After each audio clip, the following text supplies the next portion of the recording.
Students, in this video we will discuss about algorithm and flowchart. Algorithm is a logical sequence of steps for a program. It is written in simple English language.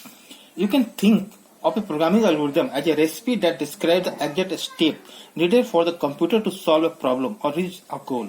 We have all seen food recipe. They list the ingredients needed and set up a step for how to make the described meal. An algorithm is just like that. In computer lingo, the word for a recipe is a procedure and the ingredients are inputs. Your computer looks at your procedure, follows it to the letter, and you get to see the result, which are called output. A programming algorithm describes how to do something, and your computer will do it exactly that way every time. It will once you convert your algorithm into a language it understands. It is important to note that a programming algorithm is not computer code. It is written in simple English.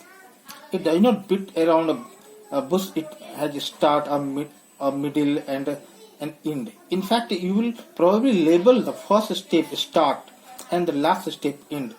It includes only what you need to carry out the task. It does not including anything unclear, often called ambiguous in the computer lingo, that someone reading it might wonder about. It always leads to a solution and try to be the most efficient solution we can think of. Algorithm helps in understanding the flow of the intended program easily. Another advantage of algorithm is to use it to develop its graphical form called flowchart. Now let's see the advantages of algorithm.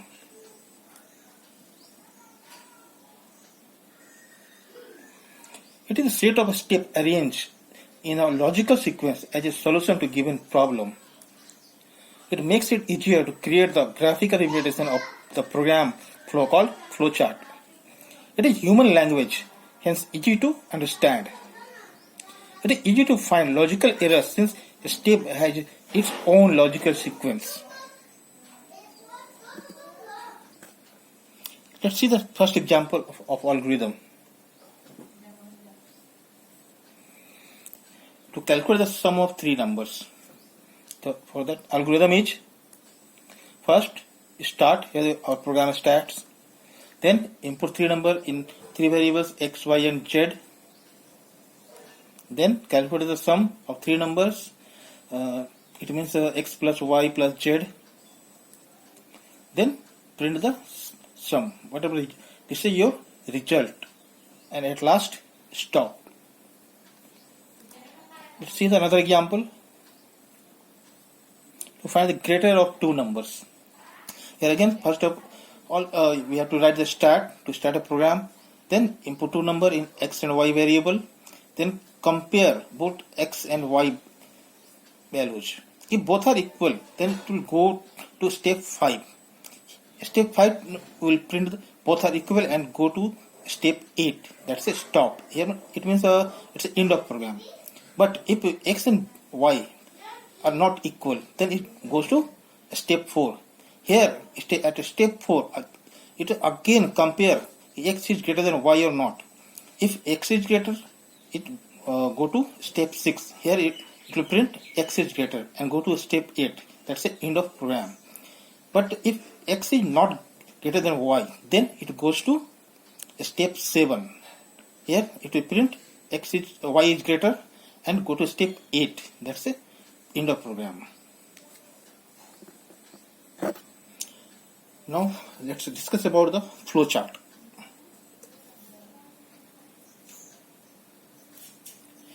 A flowchart is a graphical representation of steps of an algorithm. It is a set of different type of boxes and symbols that are connected with arrows or flow lines. It is a diagram that uses a set of standard graphic symbols to represent the sequence of coded instructions fed into a computer, enabling it to perform a specified logical or arithmetical operations. It is a great tool to improve work efficiency. Some common blocks and symbols used to create a flowchart are: first one, It's an oval shape. It represents the start or end point.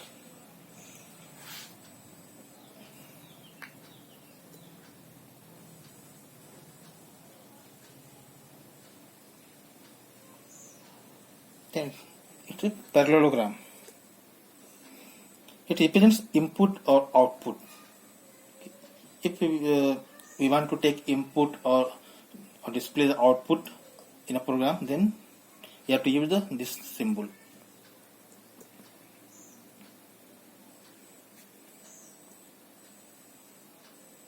It's a rectangle. It represents a process.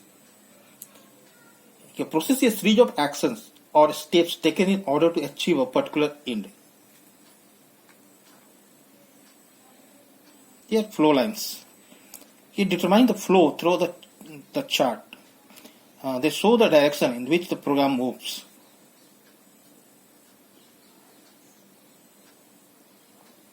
It's a decision box. It checks any condition in the program. Decision is the action or process of deciding something or of resolving a question.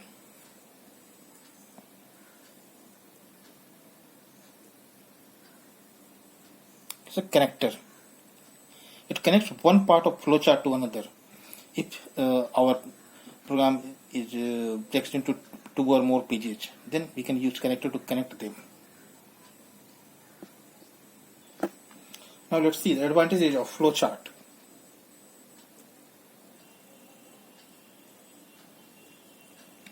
Flowcharts are an easier way to depict the logic of the program. Flowcharts being graphical helps greatly in problem analysis. Flowcharts of any program are good for documentation and later reference. A flowchart helps in debugging process. So these are the advantages of flowchart, but it has limitations also.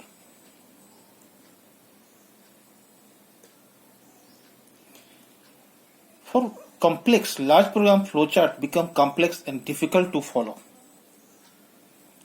If alterations are required, the flowchart may require redrawing completely. So these are limitations of flowchart. Now let's discuss about the Flowchart Designer application Dia.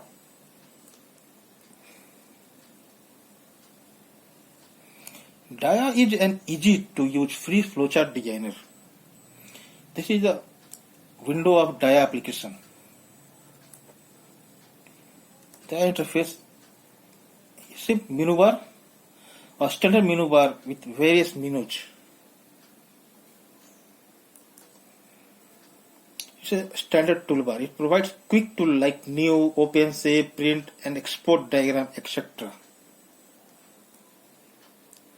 It's a drawing canvas. It is the largest blank area where you can draw the desired diagram. Then these are tools. All the blocks and connectors you need are available in the toolbox.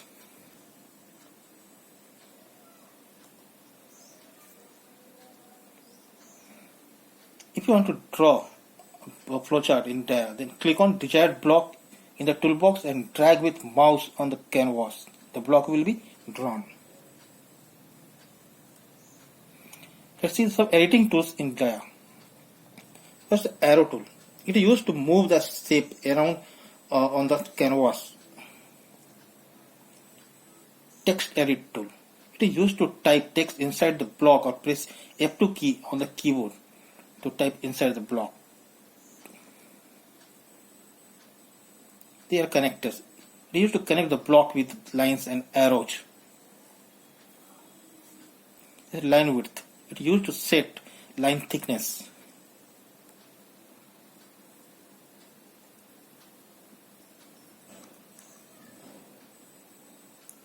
Here arrow styles. It is used to set the desired arrow style.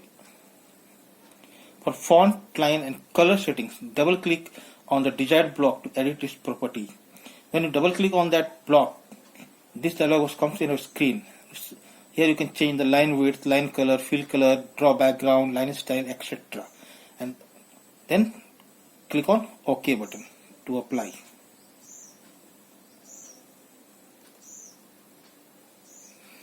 You can file menu, then export option to export a chart as in image. Now let's see how to convert algorithm into flowchart. To convert an algorithm into a flowchart, pick up each statement in the algorithm and find the suitable matching block of the flowchart. Then connect them from top to bottom or left to right as the space on the paper allows. Generally, flowcharts are usually drawn from top to bottom.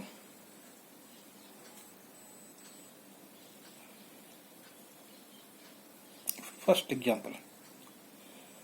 To convert an algorithm into flowchart to calculate the sum of three numbers. Here is the algorithm. First start, then input three numbers in x, y and z variable. Then calculate the sum. Like this, sum equal to x plus y plus z. It means the addition of x, y and z is stored in sum. Then print the variable sum. Print the value of sum. Then stop. The flowchart of this algorithm is first start. Here we use oval shape to start the flowchart. Then take input in parallelogram box. Input three numbers in x, y and z. Then in a process box, sum equal to x plus y plus z. It means addition of x, y and z is stored in sum variable. Then print the value of sum. And at last stop.